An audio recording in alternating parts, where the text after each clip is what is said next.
Welcome to Skinner and Chalmers Weekly Roast. Today, and now for something completely diff. Reptilian 5 mascots and a Falcon's crisis.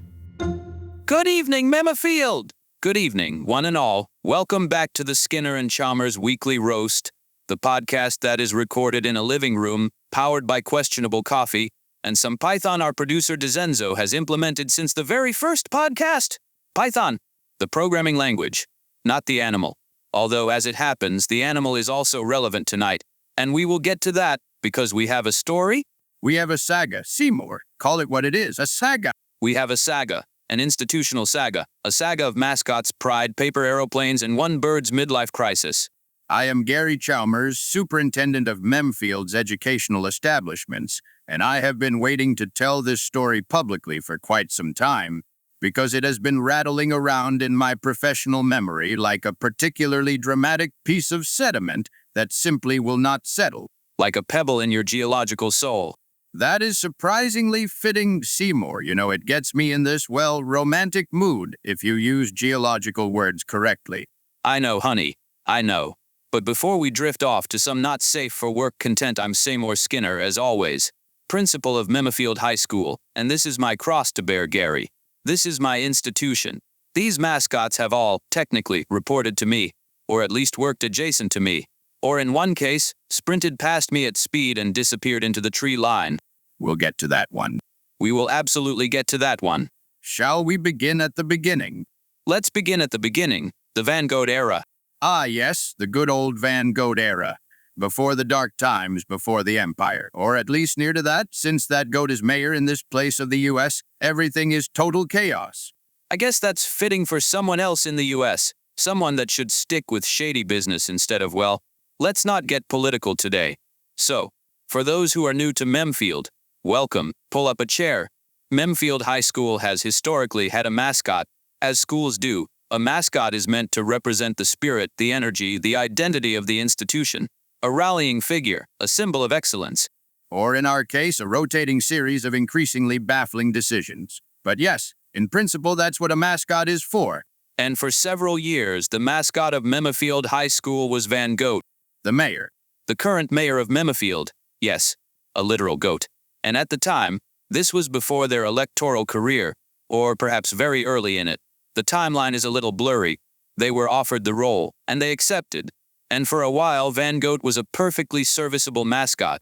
They showed up to events. They wore the colors. They had a presence that you couldn't deny. They ate the opposing team's banner at the regional athletics competition. That was the beginning of the end. In their defense, the banner was very close to their face and the goat had been standing in the sun for 40 minutes, and I think their blood sugar was low. Seymour, Van Gogh ate the banner. They did eat the banner, yes. But that wasn't even the reason Van Gogh was removed. Gary, tell them the actual reason.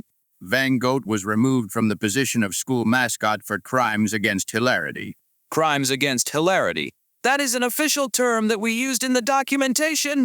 It is because I had to write the documentation and I needed a category that covered what happened, and crimes against hilarity was the most legally specific language I could find for the situation.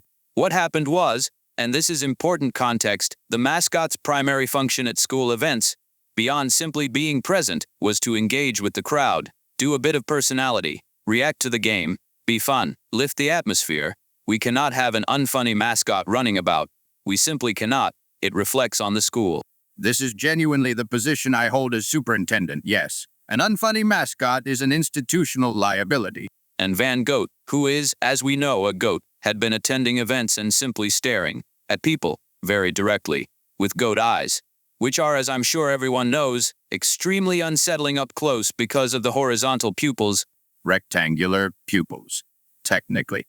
Rectangular, which is worse, somehow. Evolved for wide-angle predator detection. Fascinating from a biological standpoint. From a mascot standpoint, Gary, it was causing children to cry. Several children cried at the autumn sports day, that's true. And when I approached Van Gogh afterward and said, very gently, very professionally, Van Gogh, the children find your sustained eye contact alarming. Could we perhaps work on the energy a little? They looked at me for a very long time with the rectangular eyes, and then slowly walked away and ate the bouquet that had been prepared for the Parent of the Year award. Mrs. Hendricks had been looking forward to that bouquet. She had won it 4 years in a row. She was emotionally invested, and Van Gogh just consumed it, deliberately, maintaining eye contact with me the entire time. Creepy, that was when I drafted the documentation. Crimes against hilarity, subsection sustained intimidatory eye contact, destruction of ceremonial flora, general failure to be amusing. We had a very difficult conversation with Van Gogh, after which they took the situation with extraordinary dignity, as Van Gogh does most things, and simply moved on to politics. They were elected mayor 6 months later. Which suggests to me that the general electorate is more comfortable with sustained rectangular-eyed intimidation than the year 8s were, and that tells us something interesting about civic life. It tells us something very specific, say more, and I choose not to examine it too closely. Right, so Van Gogh was out. And then came the MemedHams era. Yes. Now, MemedHams was a concept, Seymour, more than a mascot. MemedHams was a fully elected mascot. The students voted, overwhelmingly with enthusiasm. The brief was we want something that represents Memefield's identity, its humor, its culture. And the students, who are teenagers and therefore correct about everything and also completely chaotic, elected a mascot based on the steamed hams meme. Our meme. The one our town is known for. The one ArticTiger was once known for. A mascot literally named MemedHams. I want it noted that I raised concerns during the nomination process. You raised concerns. The students overruled them. Democratically. Democracy has a lot to answer for this week, between MemedHams and Van Gogh's ongoing refusal to schedule re-elections. MemedHams turned up. As what, exactly? This is the thing. MemedHams was a person in a costume. We never confirmed who. The costume was inspired. It was a chef's hat, a very enthusiastic expression, and what I can only describe as an aura of regional dialect energy. It was genuinely very funny. I'll give it that. The first 2 weeks MemedHams was excellent. Engaged with the crowd, did the bit, interacted with students, did the punchline with the voice. The voice was perfect. Aurora Borealis. Delivered perfectly. Whoever was in that costume had studied the source material. And then one day, during the inter-school debate competition, which Memfield High was winning, I might add. We were winning. We were doing very well. And MemedHams was in the corner being supportive, and then during a brief recess, I looked over, and MemedHams was gone. Just gone. Can you believe, listeners? No note, no explanation. The chef's hat was left on the chair. We searched. ArticTiger led a small search party in his capacity as town pope, which I thought was slightly above the required level of spiritual intervention for a missing mascot. He took it very seriously. He blessed 3 corridors. But MemedHams was not found. We never established who was in the costume. We never discovered why they left. We have no leads. The chef's hat is still in my office, in a box, in case they come back. After that, ArticTiger, who had by that point clearly had enough of the search and quite enough of mascot-related drama in general, simply declared that the search was over and that Memfield High would find a different candidate. Which was probably the right call. You cannot spend institutional resources indefinitely looking for a person who chose to vanish from a debate competition, leaving only a chef's hat. We wrote it off, educationally, emotionally. We moved on. And then came Sonic. Sonic! Now this was a good era. It was a genuinely positive appointment, I'll say that. Sonic the Hedgehog as school mascot. The students loved him immediately. To be fair, part of that was his 6-7 thing he did. The kids freaked out.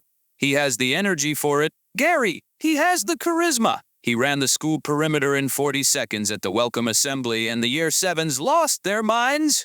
They genuinely did. We had to pause the assembly for 3 minutes because the applause was structural. Structurally significant applause from 11-year-olds. That's power. Sonic was excellent at the job.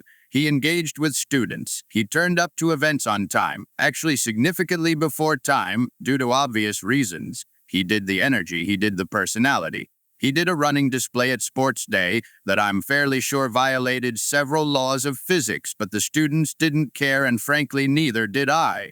It simply worked, like he was born for that job. He ran a motivational talk for the year 10s about perseverance and speed that 3 teachers told me had genuinely changed their perspective on revision habits. He was a very good mascot. He was an excellent mascot. And then, the hedges. the hedge is indeed a dark chapter in the Memfield Chronicles.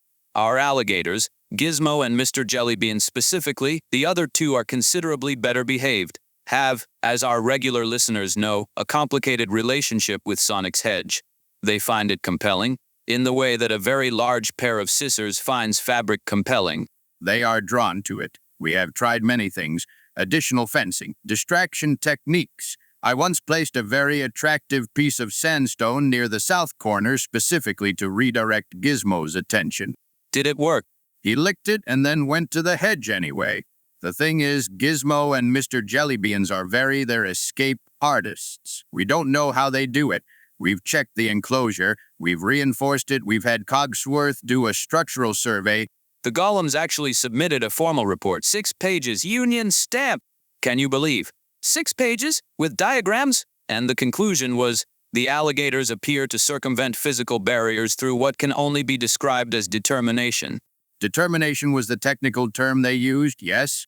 And Sonic, who had been absolutely magnanimous about the first few incidents, and the second few incidents, and what we might call the sustained campaign of arboricultural destruction that followed, eventually reached a point where the hedge required so much of his personal attention and time that being school mascot was simply no longer compatible with being a homeowner with an intact hedge.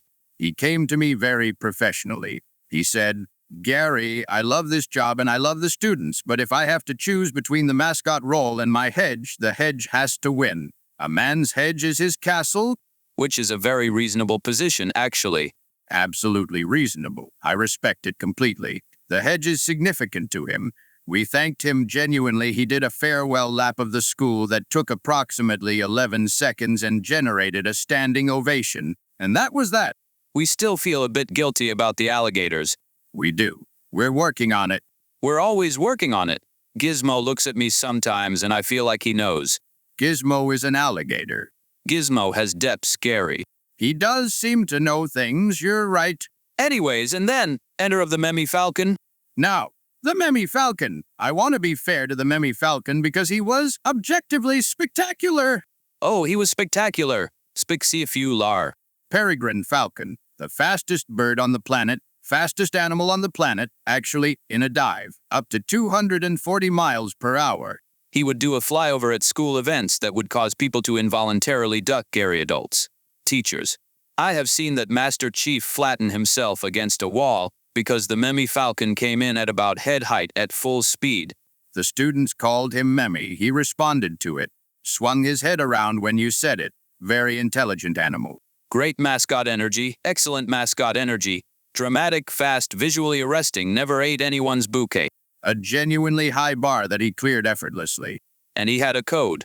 The Falcon had a personal code of honor that everyone knew about, because in his first week as mascot, during the introduction assembly he did a demonstration flight. Beautiful, absolutely beautiful, came in from the upper window, banked left, came around, and someone, we still don't know who. We have suspicions. We have strong suspicions, threw a very small paper aeroplane that caught him across the left wing. Just a tap, barely anything, and the Falcon landed on the gymnasium bar and looked out at the assembled students with an expression that I can only describe as one of profound, aristocratic affront. He has a very expressive face for a bird. And from that day forward, it became known the Falcon had sworn that if he was ever hit while flying, despite his skills, he would resign the position. It was a matter of pride. It was a matter of identity. His entire brand was being the fastest, most precise flyer in Memfield. To be struck while airborne was not a physical injury. It was an ontological one. He was fine with this arrangement for a long time, because who was going to hit the Falcon? He's a peregrine. He's extraordinarily capable. And then, 2 weeks ago, the small paper aeroplane war. Another paper aeroplane war at school. Now, this was brief. We want to be clear. This was not the great paper aeroplane conflict of the time with Frankenstein and my Chalmers comet. This was a skirmish, a minor outbreak. The students were rattled up by something. There were rumors. Rumors about Frankenstein being involved again.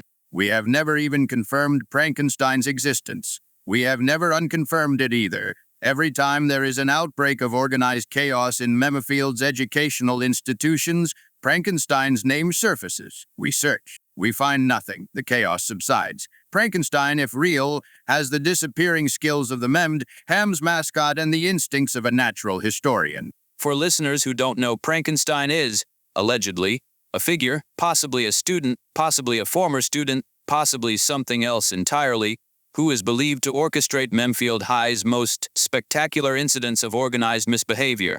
We have no photograph. We have no confirmed sighting. We have only the aftermath and some mysterious letters.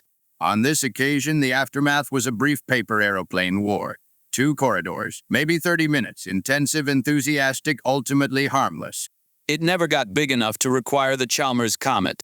I want to explain the Chalmers comet for newer listeners, because I think context is important. When a situation in the school escalates to a point where my presence as superintendent is required to physically walk through the building and restore order. He walks very fast. I walk at a purposeful pace. He goes like a shot, Gary. I've timed it. Chalmers at full superintendent velocity is alarming. Anyways, the students have, over the years, begun referring to this as the Chalmers comet as well, because apparently I cover ground quickly and leave a kind of atmosphere in my wake. Originally, the Chalmers comet was only my very impressive, very detailed paper aeroplane which flew so wide that even Frankenstein hissed the white flag, but it evolved over time. DeZenzo put it in the episode description once as a geological event with administrative consequences, and honestly, that's the best description we've had. I don't hate that description. You keep a copy of it. I keep a copy of it. Anyways, the Chalmers comet was not required on this occasion, not my acting, not my paper aeroplane. The students, to their credit, calmed down relatively quickly. We issued a statement. Things returned to normal. Minor incident, all things considered. Except During the height of the paper aeroplane war, and we have multiple witness accounts here, the Memi Falcon was doing a routine fly-through of the main corridor because he liked to do a sweep before lunch. He was a creature of habit, very disciplined bird, and a rogue paper aeroplane, origin unknown, trajectory unfortunate. A truly exceptional throw technically. We later calculated the angle. Whoever threw it either had remarkable spatial intuition or extraordinary luck. The paper aeroplane connected with the Memi Falcon. In flight, mid-sweep. He was at approximately 4 meters altitude, corridor 7, turning the corner past the science rooms. He landed on top of the trophy cabinet and sat there for a very long time. I went and stood next to him. I didn't say anything. What can you say? The man, the bird, has a code. He made a vow. You honor a vow. He looked at me, Seymour. He looked at me with those extraordinary falcon eyes, and I swear he communicated an entire internal monologue about dignity, capability, and the fundamental cruelty of aerodynamics. And then he ruffled his feathers once, very deliberately, and walked to the edge of the trophy cabinet, and stepped off it, and walked, not flew, down the corridor and out the front door. He walked out, Gary. I remember. I found that more affecting than I expected to. We all did. He sent a very brief message afterward, just 3 words. I'm taking time. Which we respect completely. The Memi Falcon is currently, as far as we know, somewhere on the coast. Thinking, processing, he's going through something. A bird of that capability, struck while flying, that's not a physical blow, it's existential. We've left the perch in the gymnasium, in case. The perch is there, whenever he's ready. But in the meantime, we needed a mascot. So, the selection process, this is where it gets interesting, because after 4 mascots, Van Gogh, MemedHams, Sonic, and the Memi Falcon, we had established quite a specific institutional knowledge of what works and what doesn't. What we knew, the candidate had to have a sense of humor, or at least tolerate one. They had to be reliably present, no vanishing, no hedge-related conflicts of interest. They had to have some relationship with the concept of institutional dignity without being so precious about it that a paper aeroplane constituted a professional crisis. And they had to be cool. The students vote, and students vote for cool. This is the part of educational administration that they do not prepare you for. No module at superintendent school covers the concept of mascot coolness. There is no superintendent school? Seymour. If there were, it would be in the curriculum now. Several candidates were put forward. I want to go through some of them because the deliberation process was genuinely illuminating as a window into how Memfield thinks. Please do, Gary. First candidate, Krakatoa. I probably don't have to say more. Our pet volcano, by the way. A student nominated our volcano, setting, and I quote from the nomination forms, Krakatoa's iconic, powerful, and based. Which is all true.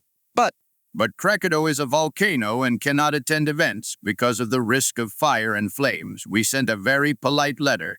Luckily, only Krakatoa can do something like fires. Me, on the other hand, well, anyway, Krakatoa rumbled a bit when I told him. I think he was flattered, actually. Second candidate, Cogsworth. The golem, the union leader. The head of our household golem union. He was nominated by several teachers who felt that his organizational capability, union management experience, and commitment to structured working hours made him an excellent institutional representative. The teachers love Cogsworth. The teachers respect Cogsworth. There's a difference. But the students?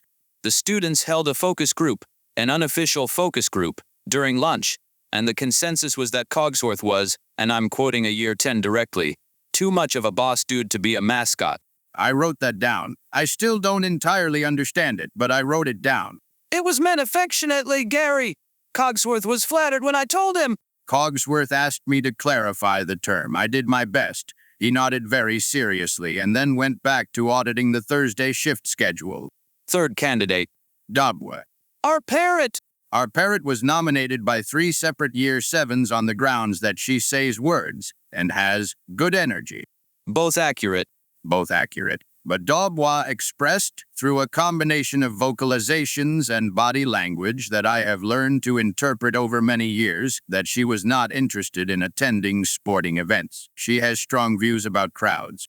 She shouted, perpendicular, at the nomination committee and then walked to the other end of her perch and faced the wall. We took that as a no. We took that as a very clear no. And then, tell them the one that nearly happened. There was a period, a brief but real period, during which Mary Baron von Floatsalot was a serious contender. The students loved her. They found out about her from one of the MemedHamsAI stream clips that ArticTiger's broadcast had picked up, where Gary mentioned her in passing. I mentioned her once. And the year 9s latched on and drafted a full proposal, 12 pages, with a logo.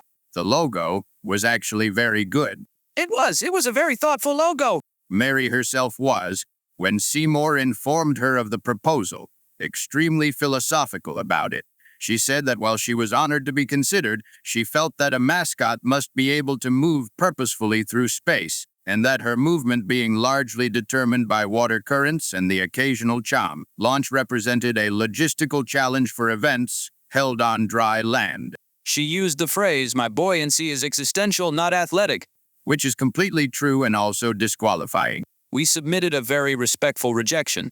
Mary received it graciously and asked Bartholomew to explain what a sports day was, which led to a 40-minute discussion I understand was quite illuminating for both of them.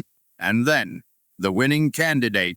Ladies and gentlemen, listeners of Memfield, after much deliberation, after 2 rounds of voting, after a very lively staff meeting and an even livelier student assembly, it was actually quite orderly. Gary, there were chants. There were enthusiastic vocalizations, moderately orderly enthusiastic vocalizations. The new mascot of Memfield High School is a ball python named Monty. Monty Python. The Python. The students named him Monty Python, yes. Which is, Gary, is that not the greatest name? Is that not exactly the right name for a school mascot in Memfield? I will say this, when the name was announced at the assembly, the laughter was substantial and sustained, and I personally found it very funny. Gary laughed at the mascot name. Gary, who once sat through an entire MemedHamsAI stream without cracking a smile because he was observing the technical architecture. I was observing the technical architecture. ArticTiger's processing setup is genuinely interesting from a computational standpoint. Gary laughed at Monty Python, and I have witnesses. It's a good name. It's a great name. Now tell him about Monty Python, the Python. Monty Python is a ball python approximately 4 years old, acquired through entirely legitimate channels via Memfield's small but enthusiastic reptile rescue network. He is about 4 feet long. He is, and I say this as someone who has processed an enormous amount of strange information about animals in this household. The geckos, the alligators, the pet cloud. He is remarkably calm. Ball pythons curl into a ball when nervous. Monty Python does not curl into a ball. Monty apparently has never curled into a ball. He simply exists peacefully at all times. He is the chillest animal I have ever encountered, Gary, and I live with Cosmo and the puppies, who are orb-shaped sentient mystery creatures from what we believe is another dimension. Monty has what the students have already termed main character energy. He was draped across the Year 11 common room beanbag within 48 hours of arriving. Just there, present, calm, looking at things with those lovely patient eyes. 3 students asked him for advice on their coursework. And he looked at them, Gary. He looked at them, that long, steady snake look, and they said they felt better afterward. I'm choosing to interpret that as mascot effectiveness rather than examine it too closely. Probably wise. Now, we have to talk about the name, beyond the obvious. Beyond the obvious? Because Monty Python, the name, contains multitudes? It does. First and most obviously Monty Python, as in the Python programming language, which, as Dizenzo has reminded us approximately 8 times this month, is the language in which a significant portion of our podcast backend is now written. Dizenzo is very proud of this. Dizenzo sends us a message that said, finally, the mascot and the production infrastructure are aligned, which is either very clever or slightly concerning about how Dizenzo spends his evenings. It's both. It's definitely both. But it's perfect, Gary. Memfield High School, whose podcast is produced in Python, now has a mascot named Monty Python. The universe has organized itself correctly. There's something almost suspiciously neat about it, like dimensional convergence, but for software. You know, Python, the programming language, was named after Monty Python, the comedy group. Did you know that? I did know that, yes.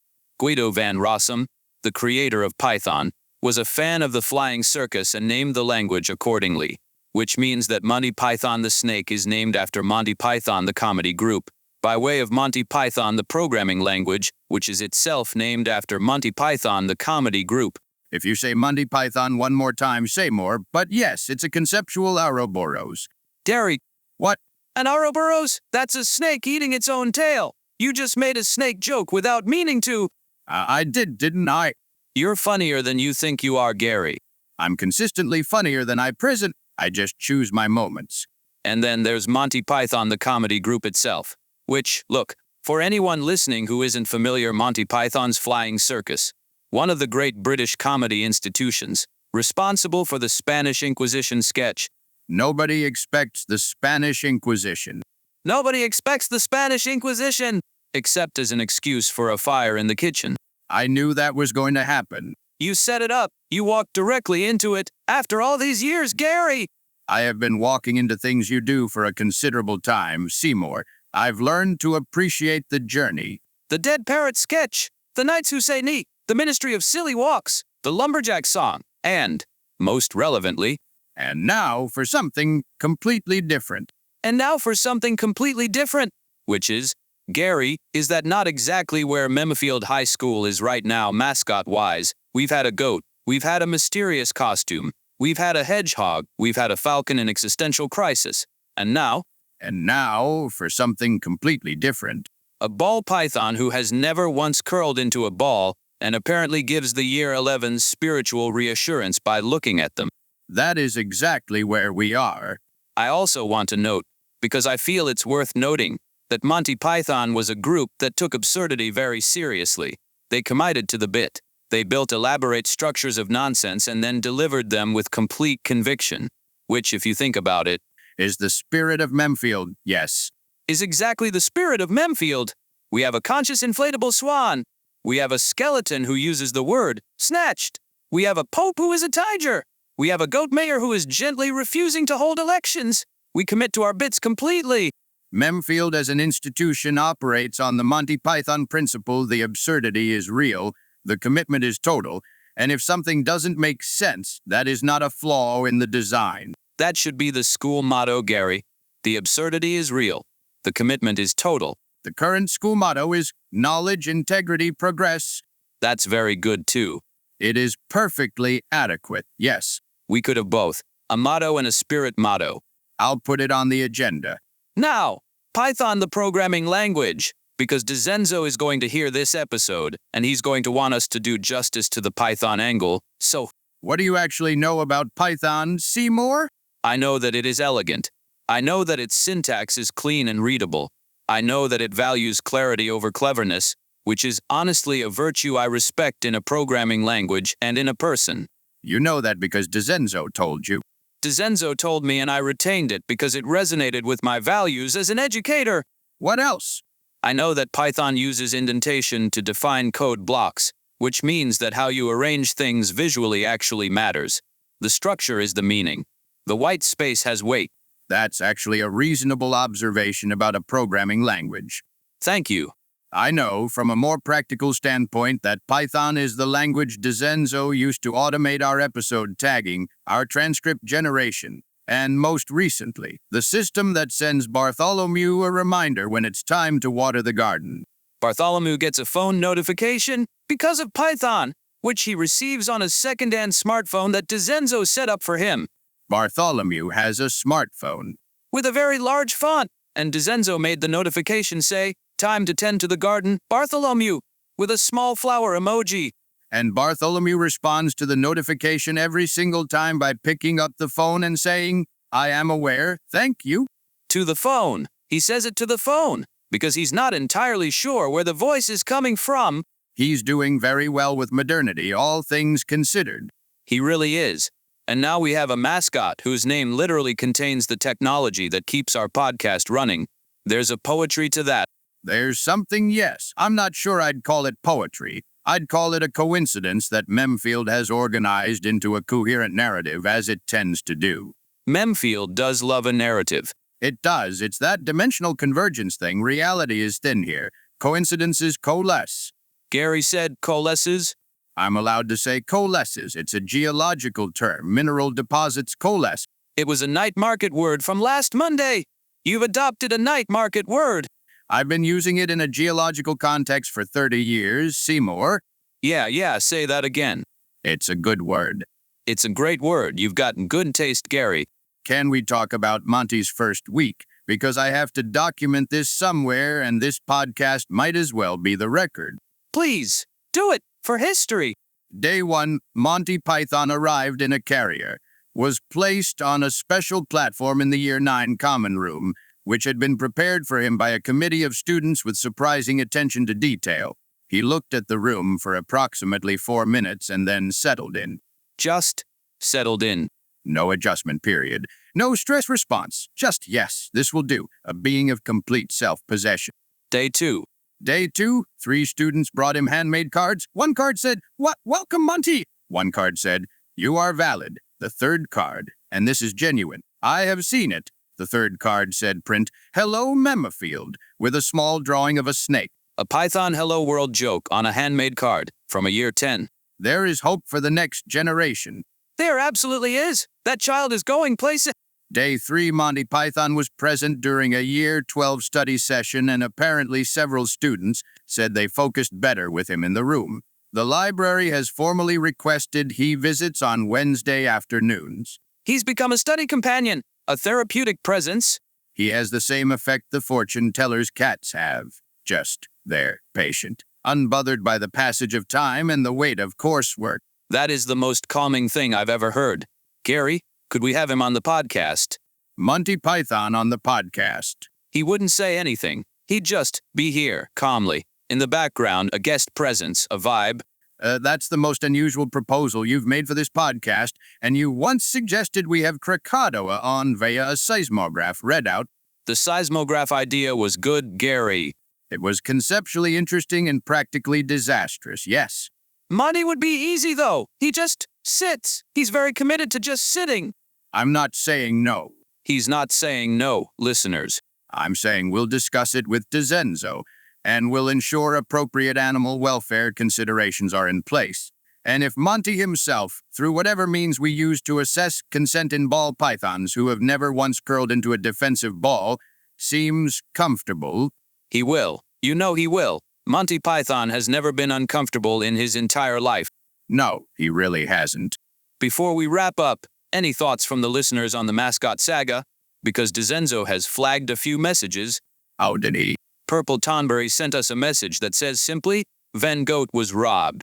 Van Goat was not robbed. Van Goat ate a bouquet and stared at children. Purple Tonberry is Team Van Goat. Noted. We respect the loyalty. Shia Fox sent one that says, the MemedHam's mascot mystery is the Memifield equivalent of DB Cooper, and I mean that sincerely. That's actually a fair comparison. Disappeared mid-event, left one item behind, no leads. If MemedHams is listening, and statistically, given our listener numbers, they might be. We just want you to know the hat is here. Whenever you're ready. No questions asked. No questions asked. Loomis of Failing sent a message that says, Monty Python supporting the print statement in a world of F strings is the energy we need. I understood approximately half of that.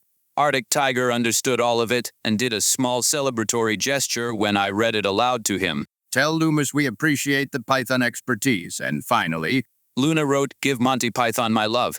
Also, is the Memi Falcon okay? The Memi Falcon is processing. He needs time. He's a complicated bird. But he'll be all right. Luna, Monty says hello. In whatever way a ball python says hello, which is more of a presence than a word, but it's genuine. Right then, that's our mascot saga, fully documented, fully acknowledged, and hopefully finally settled. Settled with a snake? Named after a comedy group? Via a programming language? In a school run by a man who once served a Roomba as a side dish? Memfield High School is in excellent hands. The best hands, Gary. Passable hands, lovingly applied. That's our marriage in a phrase. It really is. Listeners, thank you so much for joining us. We'll have updates on Monty Python's mascot career as they come. We will report any MemedHam sightings. We wish the Memi Falcon peace in coastal air.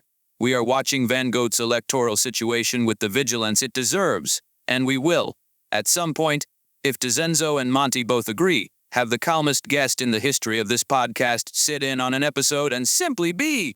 The bar for guest contribution will be presence, simply being present. The lowest and somehow most meaningful bar. That's the show. That's the show.